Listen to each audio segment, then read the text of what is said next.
പിന്നെ എടുത്തു പറയേണ്ട ഒരു കാര്യം എന്ന് പറഞ്ഞാൽ ഈ വണ്ടിയിൽ ചെയ്തിട്ടുള്ളത് ഇതിൻ്റെ ഇൻറ്റീരിയർ തന്നെയാണ്.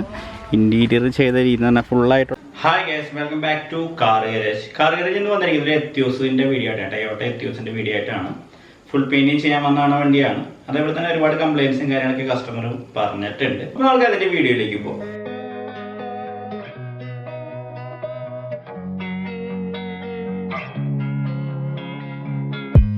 ബാക്കിലെ ഡിക്കി പ്രോപ്പറായിട്ട് എല്ലാ സമയങ്ങളിലും അടയണില്ല എന്ന് പറഞ്ഞിട്ടുള്ളൊരു ഇഷ്യൂ ഉണ്ട്. ബാക്ക് ഡിക്കിയുടെ കംപ്ലയിൻ്റ് എന്ന് പറഞ്ഞിട്ടുണ്ടെങ്കിൽ നമ്മളെ ഈ ഒരു ഡിക്കി ചില സമയങ്ങളിൽ അടയില്ല. അതാണ് അതിൻ്റെ കംപ്ലയിൻറ്റ്. അതിൻ്റെ മെയിൻ പ്രശ്നം എന്ന് പറഞ്ഞിട്ടുണ്ടെങ്കിൽ ഈ ഒരു പൊട്ടൽ തന്നെയാണ്. ഇവിടെ പൊട്ടിയിട്ടുണ്ട്. ഇത് നമുക്കൊരു പീസ് വെച്ചിട്ട് ഇത് വെൽഡ് ചെയ്ത് ഈ ഒരു ലോക്കിനെ സ്ട്രോങ് ആക്കണം. എന്നാലാണ് നമുക്ക് ആ ഒരു കംപ്ലയിൻറ്റ് മാറുള്ളൂ.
അപ്പോൾ നമ്മുടെ ഫ്രണ്ടിൽ ആ ഗ്യാപ്പ് സെറ്റ് ചെയ്തുകൊണ്ടിരിക്കുകയാണ്. നമ്മളെ ഈ ഒരു ഫെൻഡർ ഇവിടെ സെറ്റ് ചെയ്ത് കഴിഞ്ഞു കേട്ടോ.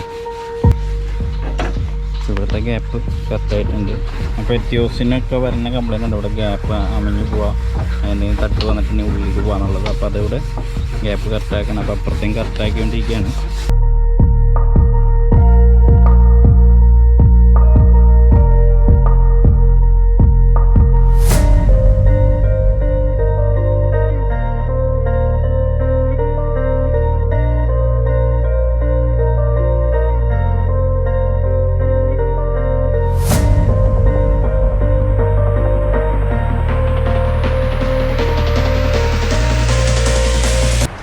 അപ്പോൾ നമ്മുടെ എത്യോസത്തെ വണ്ടി ഫുൾ പെയിൻറ്റിങ് കാര്യങ്ങളെല്ലാം കഴിഞ്ഞത് വണ്ടി പോളിഷിങ് കാര്യങ്ങളൊക്കെ ചെയ്തുകൊണ്ടിരിക്കുകയാണ്.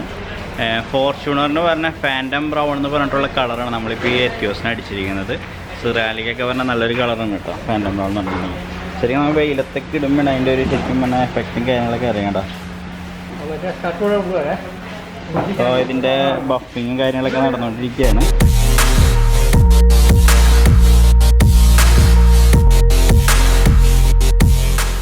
ഈ ഒരു വണ്ടി നമ്മൾക്ക് ഡാഷ്ബോർഡ് പെയിൻറ്റിങ് കാര്യങ്ങളും പിന്നെ കസ്റ്റമർ പറഞ്ഞിട്ടുണ്ടായിരുന്നു കേട്ടോ. ഇതൊരു ജി ഓപ്ഷൻ വണ്ടി ആയതുകൊണ്ട് തന്നെ നമ്മളിപ്പോൾ ഇന്ത്യയിൽ കാര്യങ്ങളൊക്കെ നോക്കണമെങ്കിൽ ഫുള്ളായിട്ടുള്ള ഒരു ബ്ലാക്ക് കോമ്പോയിലാണ് ഇതിൻ്റെ ഡാഷ്ബോർഡും കാര്യങ്ങളൊക്കെ. അപ്പോൾ ആ ഒരു ബ്ലാക്ക് കോമ്പോയിലും കുറച്ച് വ്യത്യസ്തമായിട്ട് BJ കളറും അതേപോലെ തന്നെ മാറ്റ് ബ്ലാക്കും എന്ന് പറഞ്ഞിട്ടുള്ള ഒരു കോമ്പോ. डैशबोर्ड रिमूव में जास्ती बहुत जास्ती कचरा है, चूहा जो है इस प्रकार में लेके आते हैं. देख सकते हैं किस प्रकार में है चूहा जो है ना, ये देखो किस प्रकार में है. इटलॉस वंडी का कचरा जास्ती है.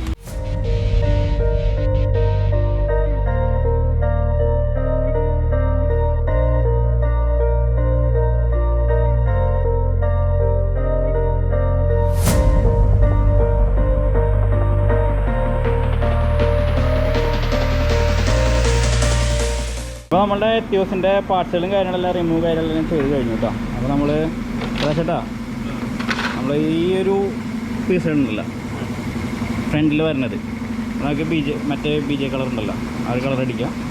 അതേപോലെ ടോപ്പ് ഈ ഒരു ഫ്രെയിം ഫുള്ള് നമുക്ക് മാറ്റ് ബ്ലാക്ക് അടിക്കേണ്ടത് കേട്ടോ. ഫസ്റ്റ് ആൾ പറഞ്ഞിരിക്കുന്നത് അതും BJ കളർ അടിക്കാം. ടോപ്പ് 2 ഫില്ലറും പിന്നെ ഇത് ബ്ലാക്ക് ഓൾറെഡി അടിച്ചിട്ടുണ്ട്. പക്ഷെ അതൊരു ഫിനിഷിങ് കിട്ടാൻ വേണ്ടിയിട്ട് അത് രണ്ടാമത് ഫുള്ളായിട്ട് തന്നെ അടിക്കാം കേട്ടോ. ഓക്കെ, പിന്നെ ഇത് നമ്മൾക്ക് പെയിൻറ്റ് ചെയ്യണോ? റൂഫിന് മാച്ച് ചെയ്തിട്ട് അത് സെയിം ആയി നിൽക്കുന്ന വാഷ് ചെയ്താൽ പോരെ, അതായിരിക്കും ഭംഗി. അങ്ങനെ ചെയ്യാം.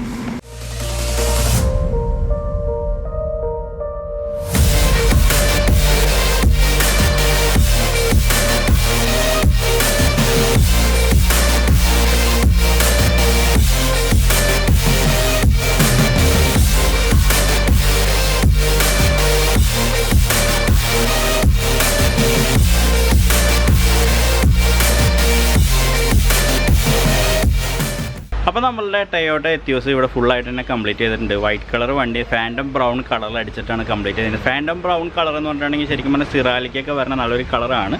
ഒരുപാട് ഫോർച്യൂണറിൽ വരുന്ന ഒരു കളറാണ് കേട്ടോ. അപ്പോൾ ഒരുപാട് വണ്ടികൾ നമ്മളിവിടെ അടിച്ച് പോയിട്ടുണ്ട്. അങ്ങനെ ഉള്ളിലൊക്കെ നോക്കണമെങ്കിൽ ശരിക്കും ആ ഒരു സിറാലിക്കിൻ്റെ ഒക്കെ ഗ്ലേസിങ് കാര്യങ്ങളൊക്കെ വെയിലത്തൊക്കെ ഇട്ടിട്ടുണ്ടെങ്കിൽ ശരിക്കും എടുത്ത് കാണിക്കാവുന്ന രീതിയിലുള്ള നല്ലൊരു കളർ തന്നെയാണ് ഇതിൽ അടിച്ചിരിക്കുന്നത്. ഫുള്ളായിട്ടുള്ള പെയിൻറ്റിങ് ആയിരുന്നു. ഫ്രണ്ടിൽ നമ്മൾ പ്ലാറ്റിനം ടൈപ്പ് ആക്കി മാറ്റിയിട്ടുണ്ട്. 2010 മോഡലിന് പ്ലാറ്റിനം മോഡൽ 2016-17 ഇറങ്ങിയ ആ മോഡലിലേക്ക് ആക്കി ചേഞ്ച് ചെയ്തിട്ടുണ്ട്. ബാക്കും അതേപോലെ തന്നെ ഡിക്കി ക്രോം ആഡ് ചെയ്തിട്ടുണ്ട്. ടൈലൈറ്റും കാര്യങ്ങളൊക്കെ ഓൾറെഡി പഴയ തന്നെയാണ്. ആ പഴയ ടൈലൈറ്റും കാര്യങ്ങളൊക്കെയാണ് ചേഞ്ച് ചെയ്യുന്നത്. പക്ഷേ ഇതിൻ്റെ ഇൻറ്റീരിയറിൽ പോകണമെങ്കിൽ നമ്മുടെ ഡാഷ്ബോർഡും കാര്യങ്ങളൊക്കെ ഫുള്ളായിട്ടാണ് ചെയ്തിട്ടുണ്ട്. അയോറി ടൈപ്പിൽ ബ്ലാക്ക് കോമ്പോയിലാണ് ഡാഷ്ബോർഡ് ചെയ്തിരിക്കുന്നത്. ടാൻ ടൈപ്പിലുള്ള സീറ്റ് കവറാണ് ചെയ്തിരിക്കുന്നത്. സീറ്റ് വിൻസ് തൈ സപ്പോർട്ടൊക്കെ വരുന്ന രീതിയിലുള്ള സീറ്റ് കവറും കാര്യങ്ങളൊക്കെയാണ് ചെയ്തിരിക്കുന്നത്. പിന്നെ ഇതിൻ്റെ ഡോർ പാഡും കാര്യങ്ങളൊക്കെ ഐവറി ടാൻ ബ്ലാക്ക് ആ ഒരു കോമ്പോയിലും ചെയ്ത് ഫുള്ളായിട്ട് തന്നെ വണ്ടി കംപ്ലീറ്റ് ആയിട്ടുണ്ട് കേട്ടോ. അപ്പോൾ ഇതേപോലുള്ള ഇൻറ്റീരിയറും കാര്യങ്ങളൊക്കെ ചെയ്യുകയാണെങ്കിൽ നമ്മളെ കോൺടാക്ട് ചെയ്യാം കേട്ടോ. അത് ഞാൻ പറയണേ ഈ വീഡിയോൻ്റെ കൂടെ തന്നെ. ഇത് ഡബിൾ സ്റ്റിച്ചിങ് ടൈപ്പാണ്. സെൻട്രൽ സ്റ്റിച്ചിങ്, അതേപോലെ തന്നെ രണ്ട് എൻഡിലും കാണാവുന്ന രീതിയിലുള്ള സ്റ്റിച്ചിങ്. ഇത് നമുക്ക് വൈറ്റ് വേണേൽ വൈറ്റ് ആക്കാം, റെഡ് വേണേൽ റെഡ് ആക്കാം. ഇതിപ്പോൾ താൻ സൈൻ നമ്മൾ അടിച്ച മെറ്റീരിയലിൻ്റെ കളർ തന്നെയാണ് ഇതിൽ സ്റ്റിച്ചിങ്ങിൽ കൊടുത്തിരിക്കുന്നത്. അപ്പോൾ ഇൻറ്റീരിയൽ ഈ ഒരു ടൈപ്പ് ഇൻറ്റീരിയലാക്കി മാറ്റിയിട്ടുണ്ട് ഫുള്ളും.